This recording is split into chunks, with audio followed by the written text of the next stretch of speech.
Kalau benar Devan adalah Tegar, ini bahaya sekali. Apalagi Devan sekarang menjabat sebagai CEO Maharatu. Dia dekat sekali dengan keluarga Pondok Pelita. Dan tidak ada yang bisa mencegah untuk membalaskan dendam ke Bu Rosa dan keluarganya. Dan kemungkinan besar Rena akan terseret. Persis.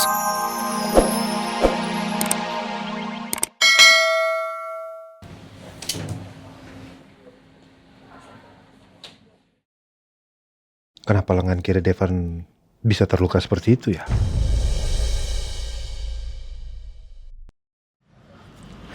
Van, tolong dengerin aku dulu ya. Aku nggak pergi berduaan sama Nino seperti yang kamu pikirin. Tolong percaya sama aku ya.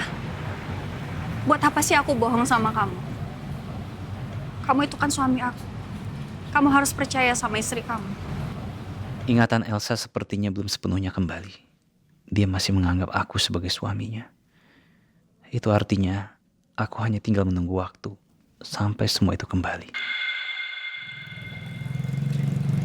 Aku mau lihat luka kamu yang kamu bilang tadi. Enggak apa-apa kok. Nggak, Kecil aja. aku mau lihat.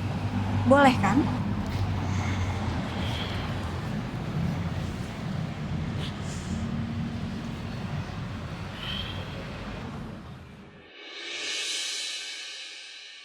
Astagfirullahaladzim,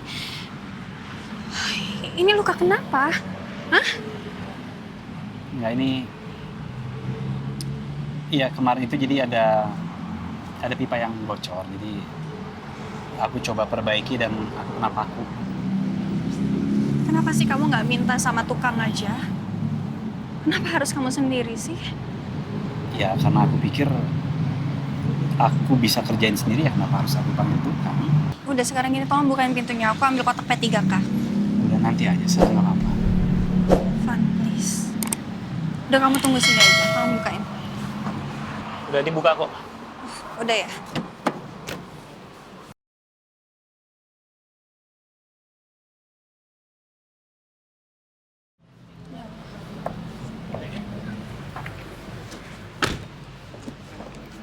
Coba lihat sini.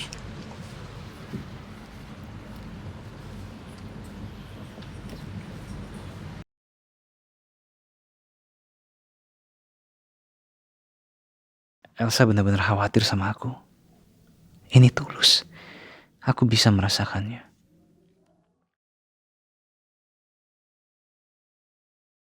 Elsa begitu telaten dan perhatian sama aku. Rasanya aku semakin gak sanggup kehilangan Elsa.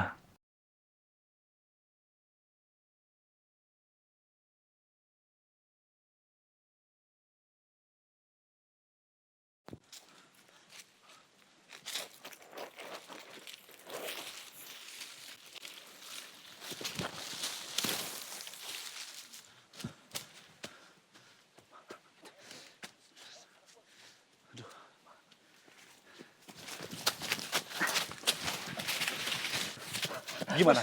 Sudah ketemu anak itu? Bos, saya udah cari kemana-mana, bos. Iya, Bos. Nggak ada, bos, tuh bocah. Ya udah. Pokoknya gini, kita harus cari sampai dapat. Walaupun harus menyusir seluruh hutan ini, oke? Baik bos. Ayo cari. Ayo udah, ayo bos. Ayo cari. Kemana bos?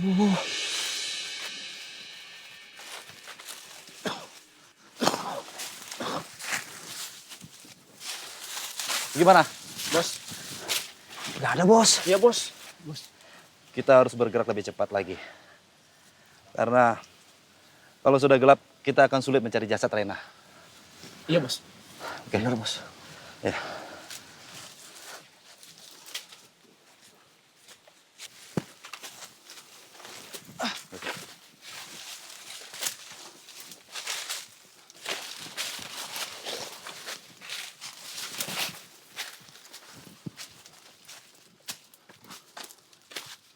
Bos, tunggu, bos. Bos, tungguin bos. Pak, permisi Pak. Ya Pak. Saya mau tanya. Iya, Bapak lihat anak kecil perempuan umur 7 sampai 8 tahun, Pak. Kira-kira tinggi segini, Pak. Rambutnya segini, Pak. Waduh, dari tadi saya nggak ngelihat anak kecil Pak. Memang anak siapa, Pak? Itu anak bos saya, Pak. Dia tadi lagi main terus nyasar. Oh gitu. Nggak Saya tahu, nggak Pak. ngelihat Pak. Ya udah kalau gitu saya duluan Pak. Oh iya, makasih ya, Pak. Ya, Ayo. sama.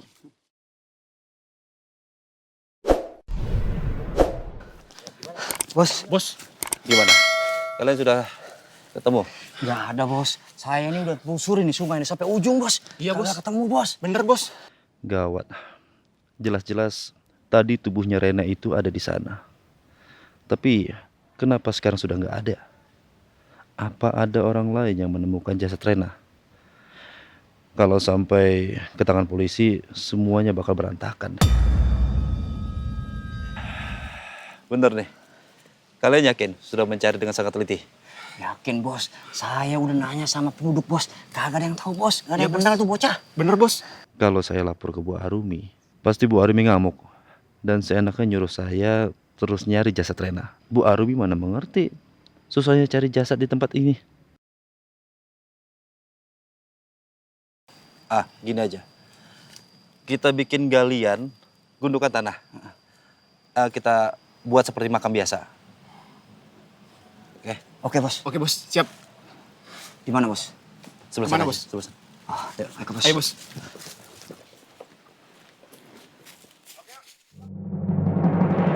Assalamualaikum. Waalaikumsalam.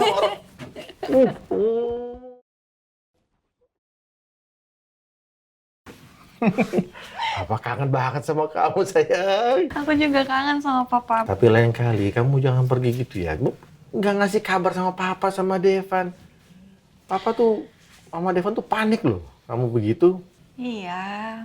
Rencananya sih aku tuh pengen kasih surprise buat papa sama Devan. Papa nggak terima alasan seperti itu. Pokoknya Papa nggak mau kamu gitu lagi. Oke? Ya, aku janji. Gak akan gitu lagi. Maafin aku ya, Pak. Gimana pengobatan kamu di Singapura? Lancar? Jadi gini, aku sudah ingat kalau aku dan Devan itu menikah, Pak. Alhamdulillah. Terus? Aku udah ingat semuanya, kronologisnya dari awal detailnya seperti apa. Dari kita kenal, terus sampai akhirnya kita menikah. Alhamdulillah, Papa senang dengarnya. Tapi ada satu sih yang aku masih belum inget, Pak. Soal kecelakaan.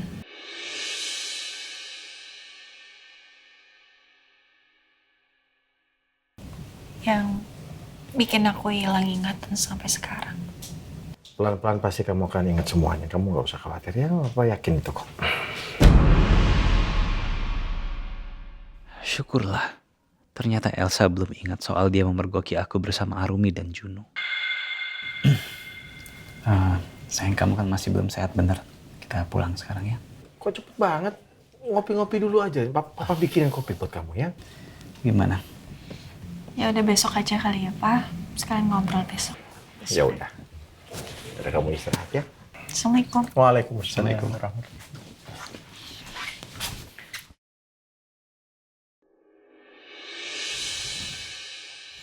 Ini adalah makam Rena. Dan saya akan melaporkan seperti itu juga kepada Bu Arumi.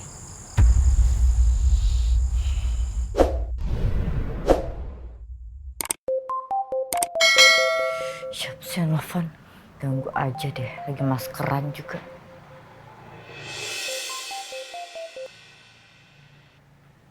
Ya Juno, Halo Bu Arumi. Mayat Rena sudah saya temukan Bu. Dan langsung saya makamkan. oke, bagus.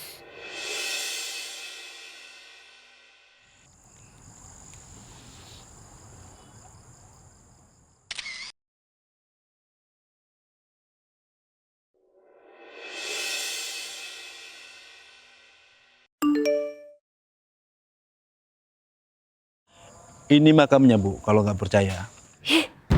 Juno ngapain sih? Ngirim gambar makam malam-malam.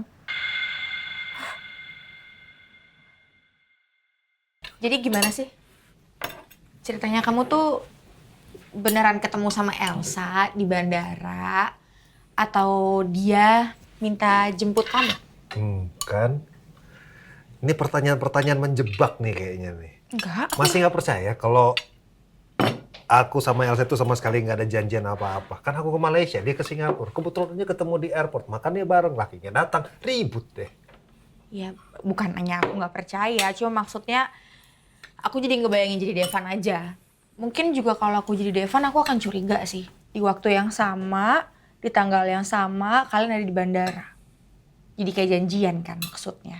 Itu cuman kebetulan aja ketemu kok. Gimana hasil apa penyelidikan Tegar. Ya soal itu. Aku udah berhasil nemuin sekolah dia waktu kecil. Jadi dia tuh sempat bersekolah di Jakarta Utara. Cuma sayangnya pas aku datang ke sana sama Hans, detektif aku, ternyata sekolahnya udah digusur. Sayang banget ya. Detektif aku juga sempat berantem sama Tegar. Sayangnya dia nggak bisa lihat mukanya Tegar. Dia pakai topi, pakai masker. Cuma sih ciri-cirinya tuh sama, No. Sama laki-laki misterius yang aku temuin di makam mama. Tingginya tuh 170, badannya putih. Terus dia suka pakai topi sama masker. Dan udah gitu, Hans berhasil ngelukain Tegar di lengan kirinya. Lengan kiri.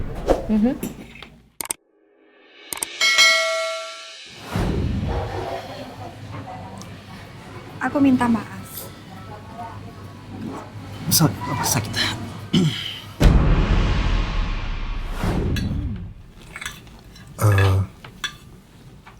Tadi pas ketemu Devan, tangan kirinya sakit katanya. Aku juga sempat ketemu sama Devan. Aku tahu pemikiran kamu apa. Kamu mikir Devan itu Tegar kan?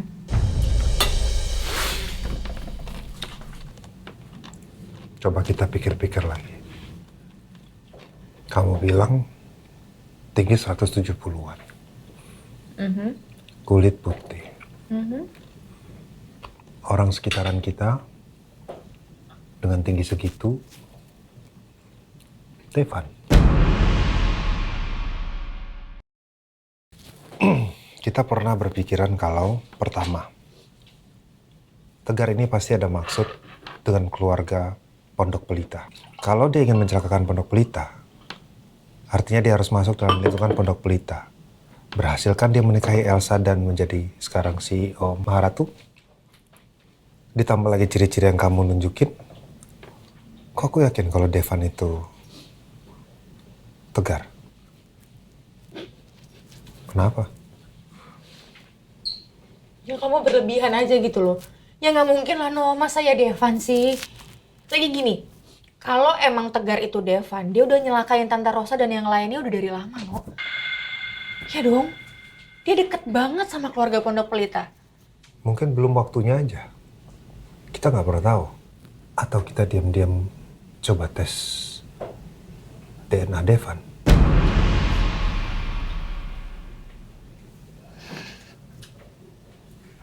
Ini malah ketawa. Kenyang. Gak mungkin Devan, lanjutin makannya. Udah. Kamu jangan mikir kejauhan deh. Kayaknya aku udah kenyang. Makasih makanannya ya. Aku balik istirahat. Oke. Coba dipikirkan lagi. Soal Devan adalah Tegar. Tegar adalah Devan. Terima kasih buat makan malamnya. Aku balik istirahat ya. Iya.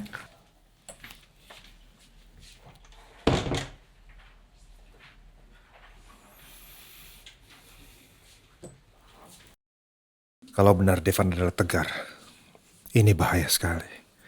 Apalagi Devan sekarang menjabat sebagai CEO Maharatu. Dia dekat sekali dengan keluarga Pondok Pelita. Dan tidak ada yang bisa mencegah untuk membalaskan dendam ke Bu Rosa dan keluarganya. Dan kemungkinan besar Rena akan terseret. Persis